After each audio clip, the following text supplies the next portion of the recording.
வணக்கம் ஃப்ரெண்ட்ஸ், இந்த வீடியோவில் நம்ம என்ன செய்தி பார்க்க போகிறோம்னா, நம்பாதீங்க என் பொண்ணுக்கு பைத்தியம் கிடையாது. குழப்பத்தில் ரேவதி கார்த்திகை தீபம் சீரியலுக்கான இன்னைக்கான எபிசோடை பார்த்து தெரிஞ்சுக்கலாம்.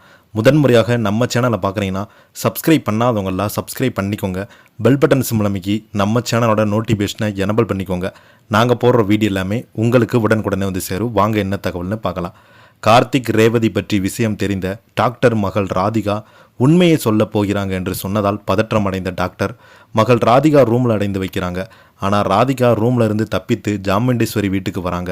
ராதிகா தப்பித்து விட்டால் பதறிப்போன டாக்டர் சந்திரலேகாவுக்கு ஃபோன் போட்டு விஷயத்தை சொல்லி அவங்க ஏற்கனவே டாக்டர் பேசிய வீடியோ அனுப்பி, உன் பொண்ணுக்கு மட்டும் இங்கே வந்தால் இந்த வீடியோ டாக்டர் கவுன்சிலருக்கு போகும், உன் வேலை பறிப்போய் விடும் என மிரட்டுறாங்க. உடனே டாக்டர் அப்படி எதுவும் செய்து விடாதீங்க, அதற்காக நான் முன்கூட்டியே இந்த விஷயத்தை உங்களிடம் சொல்கிறேன், அவனை எப்படியாவது தடுத்து விடுங்கன்னு சொல்கிறாங்க. இதையடுத்து சந்திரலேகா வாசலில் நின்று கொண்டிருந்த ராதிகா வீட்டிற்கு விடாமல் தடுக்கிறாங்க. ஆனால் ராதிகா சந்திரலேகாவை தள்ளிவிட்டு நேராக ரேவதியை சந்தித்து, உங்களுக்கு நடந்த விபத்தில் பல விஷயத்தை மறந்துட்டீங்க, உங்களுக்கு ஏற்கனவே கல்யாணம் ஆயிடுச்சுன்னு சொல்ல ரேவதி அதை கேட்டு அதிர்ச்சி அடைந்து போகிறாங்க. இன்றைய எபிசோடில் ராதிகா சொன்ன உண்மையை கேட்டு அனைவருமே அதிர்ச்சி அடைந்து போகிறாங்க. ரேவதியும் இதை நம்பி என்னுடைய புருஷன் யார் என கேள்வி எழுக்கிறாங்க. இதனால் ஜாமுண்டீஸ்வரி மற்றும் சந்திரலேகா என இருவருமே மேலும் பதற்றம் அடைய, இந்த சமயத்தில் வீட்டுக்குள் வந்த டாக்டர் என் பொண்ணு மனநலம் பாதிக்கப்பட்டவ, தெரியாமல் இப்படி சொல்லிட்டா என்று சொல்லி ராதிகாவை அழைத்து செல்ல சந்திரலேகா ஜாமுண்டீஸ்வரி இருவருமே நிம்மதி அடைந்து போகிறாங்க.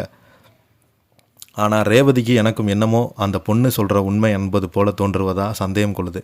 ஜாமுண்டீஸ்வரி என்ன நடக்குதுன்னு இங்கே சந்திரலேகா விசாரிக்க, நான் தான் அக்கா அந்த டிரைவரை இருந்த ரேவதியை காப்பாற்ற இப்படி சொன்னதாக சொல்கிறாங்க. ராதிகா வீட்டிற்கு வந்த சொன்ன விஷயத்தை மயில் வாகனம் கார்த்திகிடம் சொல்ல, இது உண்மைதானா என்பதை தெரிந்து கொள்ள கார்த்திக் டாக்டர் வீட்டுக்கு செல்ல, அங்கே ராதிகா டாக்டர் அறையில் பூட்டி வைத்திருக்கிறாங்க. அதைத் தொடர்ந்து ராதிகா கார்த்திகிடம் அனைத்து விஷயத்தையுமே சொல்ல அதிர்ச்சி அடைகிறாங்க. பின்பு கார்த்திக் சந்திரலேகாவை சந்தித்து, நீங்கள் என்ன பண்ணுறதுனே தப்புன்னு சொல்கிறாங்க. இப்படியான நிலையில் அடுத்து என்ன நடக்க போகுதுன்னு இன்றைக்கான எபிசோடை பார்த்து தெரிஞ்சுக்கலாம். இந்த வீடியோ உங்களுக்கு பிடிச்சிருந்தால் லைக் பண்ணுங்கள், ஷேர் பண்ணுங்கள், கமெண்ட் பண்ணுங்கள். நன்றி, வணக்கம்.